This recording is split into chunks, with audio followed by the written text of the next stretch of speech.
안녕하십니까. 교과서 읽어주는 남자 김영선입니다. 오늘 우리 한국 근현대사 수업 39번째 시간 함께 시작할 건데요.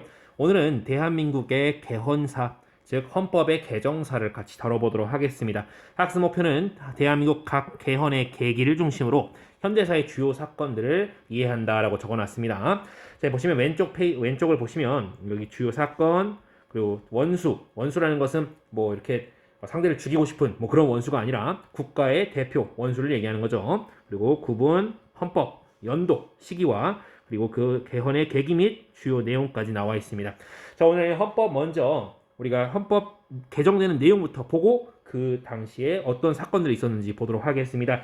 자, 보시면요. 헌법을 일단 1948년도 7월 17일에 제헌을 했죠. 즉 헌법을 만들었습니다. 이때는요, 여러분들 대한민국 정부의 수립을 위한 법적 토대를 마련했고 대통령은 그렇죠 간선제를 뽑게 되죠. 간선제를 국회에서 선출을 했습니다. 자, 근데 이때 뽑힌 대통령이 바로 이승만 대통령이었고요. 이 사람이 나중에 3대까지 모두 하게 되죠. 자, 보시면 이 사람 때 이제 1차 개헌, 2차 개헌이 있는데 첫 번째 개헌 우리 익히 알고 있습니다. 바로 발췌 개헌이고요. 두 번째가 4.4 5.2 개헌이다. 그런데 발췌 개헌은 한창 그렇죠 전쟁 중에 한국전쟁 6.25 전쟁 중에 발췌 개헌을 부산정치파동 통해서 했던 그 개헌이고요. 발췌 개헌. 자, 왜 그랬느냐?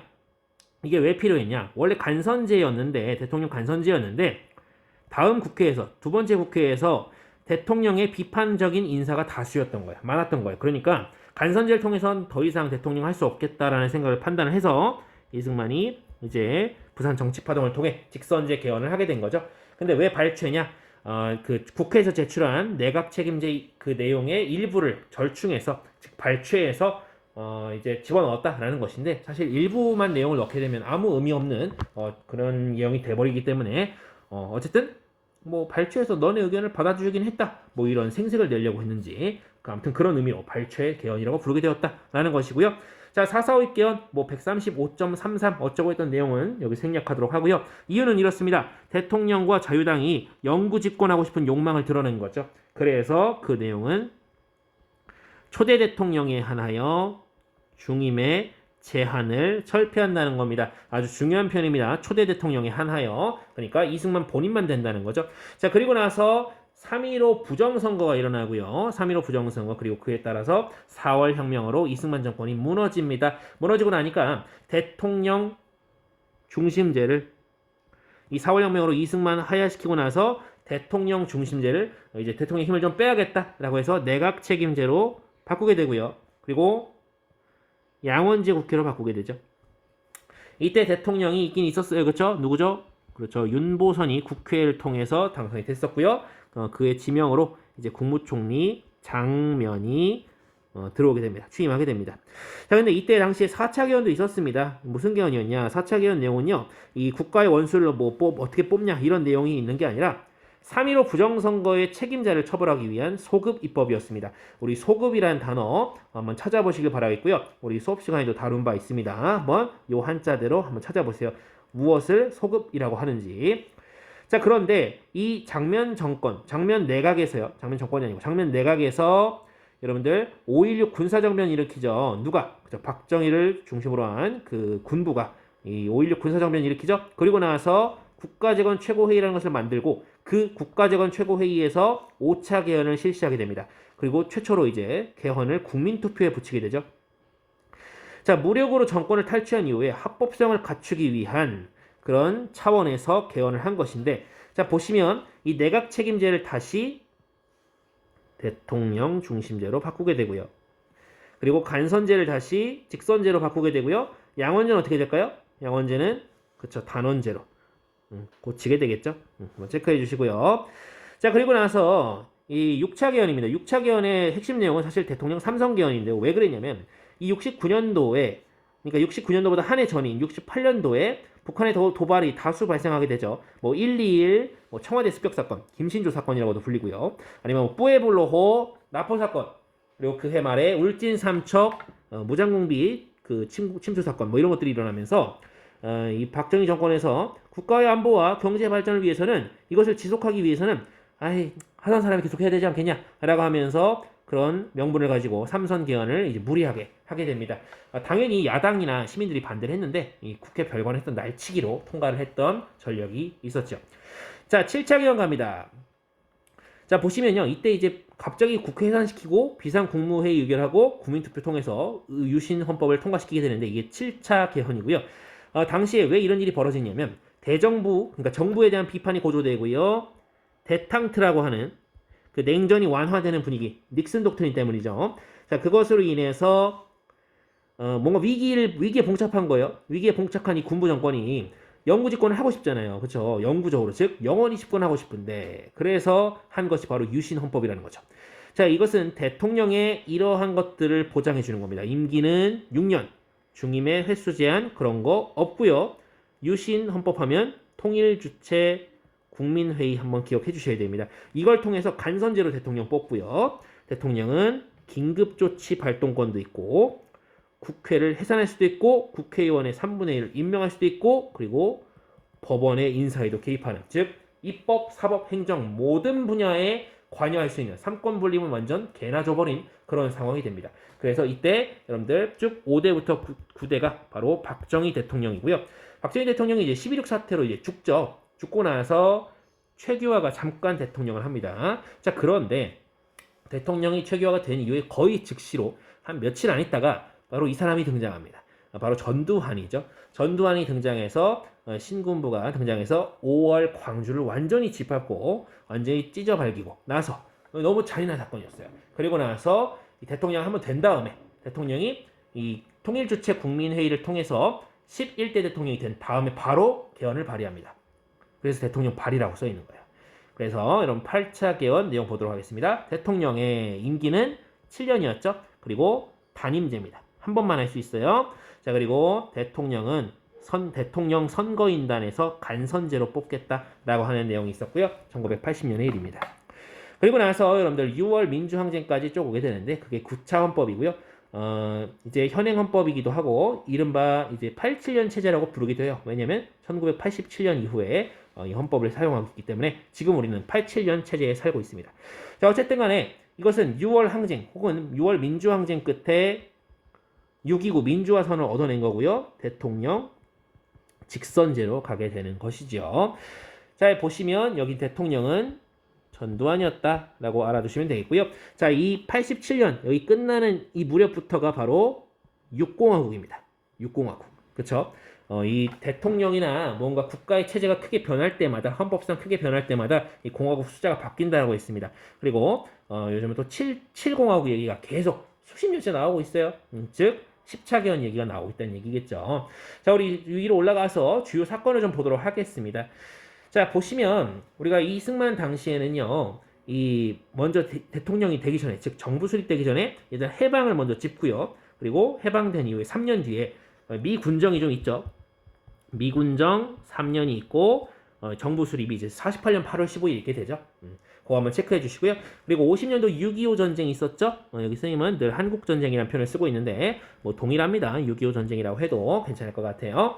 자, 58년도 가면요. 이승만 대통령이 이제 어마어마한 짓을 저지르게 되죠. 바로 진보당 사건이라는 걸 일으켜서 조봉암이라고 했던 당시의 진보 세력의 거두를 이제 처형하게 됩니다. 그리고 60년도에는 3.15 부정선거를 통해서 이제 뭐 당시에는 리기붕이라는 표현을 썼는데 여기서 이기붕이라고 쓸게요. 이기붕을 부통령으로 당선시키자라는 어떤 계략을 펴려고 했는데 이 부정선거 때문에 4월 혁명까지 일어나서 결국 정권이 퇴진하게 되죠.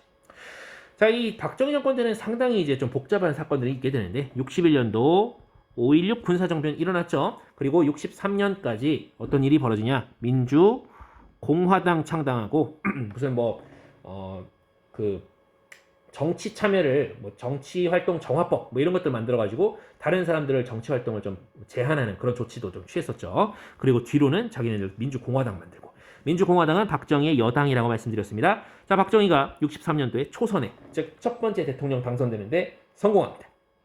물론 직선제였고요. 그 윤보선 후보에 비해서 크게 차이가 없었다라고 해요. 겨우 이긴 거죠. 자, 64년 가면요, 6.3시 얘기가 나오는데 이게 바로 65년도에 오는 이 한일 기본조약 때문이죠. 이거 맺지 말자고. 다른 말로 한일 협정 이렇게 굴욕적으로 하지 말자고 그 국민들이 계속 시위를 해야 되는데 이를 이제 진압하는 과정에서 인민혁명당 사건이 일어나죠. 그래서 조작해서 여러분들 이 사람들을 막 빨갱이라고 몰아가고 하는 일이 있었다라는 것입니다. 자, 어쨌든 이 5.16 군사정변, 즉 무력으로 정권을 탈취했으니 명분이 부족했으니까요. 이런 것들을 자꾸 활용하는 거죠. 반공 경제. 자, 64년부터는요 베트남 파병 얘기가 좀 있습니다. 그래서 이곳에 파병하게 되면서 미국의 브라운 각서 있죠? 한번 기억해 주시고요. 자, 브라운 각서 이 내용을 통해서 이제 한국 경제 발전하는 그런 돈을 많이 벌어들이게 됩니다. 그리고 한일 기본조약에서도 이런저런 또 돈을 받게 됐죠. 그것으로 경제 성장한 것도 맞아요. 자, 67년 갑니다. 박정희가 재선에 성공하고요. 그런데 69년도 가면요 닉슨 독트린이 발표가 됩니다. 그리고 아까 우리가 밑에 봤던 닉슨 독트린 이후에 6차 개헌 국회 별관에서 날치기 한, 즉 삼선개헌이 일어나고 그리고 나서 박정희는 여러분들 71년에 삼선에 성공합니다. 그러나 라이벌이 등장하죠. 바로 김대중, 다른 말로 DJ였습니다. 굉장히 뭐 이렇게 득표를 많이 했다고 해요. 김대중 후보가 당시에. 그리고 나서 여러분들 닉슨 독트린 이거 뭐예요? 즉 냉전이 완화되는, 즉 대탕트잖아요. 대탕트의 분위기에서 뭔가 미국이 얘기하는 거니까 개길 수도 없고 남북이랑 대화하라 그러는데 남북끼리 얘기한 그 신용이라도 내야 되잖아요. 그 결과물이 바로 7.4 남북 공동성명 되시겠다라고 한번 기억을 해주시면 좋겠습니다. 이 남북 관계사에서 꽤 중요한 그런 어떤 효시가 되는 그런 문서니까 한번 기억을 해주시고요. 그 주요 키워드로 자주, 평화, 민족적, 대단결 뭐 이런 내용이 나오죠, 그렇죠? 한번 체크해 주시고요. 자, 갑니다. 자, 73년도 가면요 이유신 헌법을 어떻게든 좀 치워달라 개헌청원 100만인 서명운동 뭐 이런 것도 일어나게 되고요. 79년도 가면요 기억나시죠? YH 무역 사건. 이 회사가 갑자기 문을 닫아서 여기 일하던 수많은 여공들이 이제 항의를 하러 갔다가 쫓겨나가지고 신민당 총재한테 가게 되죠. 신민당 총재 당시에 김영삼 YS죠. 자, 이 YS가 정부를 비판했다가 의원직에서 잘립니다. 그래서 그의 정치적 본거지였던 부산과 그 옆에 마산을 중심으로 해서 민주화 운동이 막 거세게 일어나요. 그러다가 이 부마민주화 운동을 어떻게 진압할까? 그 진압하는 방법, 뭐 강도 이런 것들을 두고 이 정권 내부에서 박정희 정부 군부 내부에서 좀 분열이 있게 됩니다. 그러다가 당시에 중앙정보부장이었던 김재규가 총을 쏴서 박정희를 이제 죽이게 되죠. 그게 바로 10월 26일 12.6 사건입니다. 혹은 12.6 사태라고도 하죠. 그 이후에 이제 최규하라는 사람이 이제 대통령 권한대행을 하고 있다가 통일주체 국민회의를 통해서 대통령으로 잠깐 돼요. 그 얘기가 여기 껴있는 거예요, 지금. 그쵸? 여기 껴있는 거, 최규하가. 자, 그런데 그거 한지 며칠 뒤에 이 전두환을 중심으로 한 하나회가, 이 하나의 회원들이 12.12 군사반란을 통해서 정권을 탈취하고자 획책하게 됩니다. 그러나 신군부가 등장했으나 우리 시민들은 꿈이 있었어요. 바로 서울해봄이라고 불리는 그 시기가 있죠. 우리는 민주화를 이룰 수 있을 거야 라고 했던 그런 희망을 막 끊어내지 못했던, 희망이 막 계속 뿜어져 나왔던 그런 서울해봄 시기입니다. 자, 그런데 여기서 그 끝에 5월 민주화운동, 광주 민주화운동이 있었죠. 여기 5월 말고 광주라고 적어볼게요. 5월 광주, 뭐 광주 다 같습니다. 그때 이 5월 광주 민주화운동을 이 신군부 세력, 이 자식들이 이거를 완전히 짓밟게 되죠. 그리고 나서 국가보위 비상대책위원회, 그래서 국보위라는 것을 설치하고 결국에는 최규하는 사임당하게 되죠.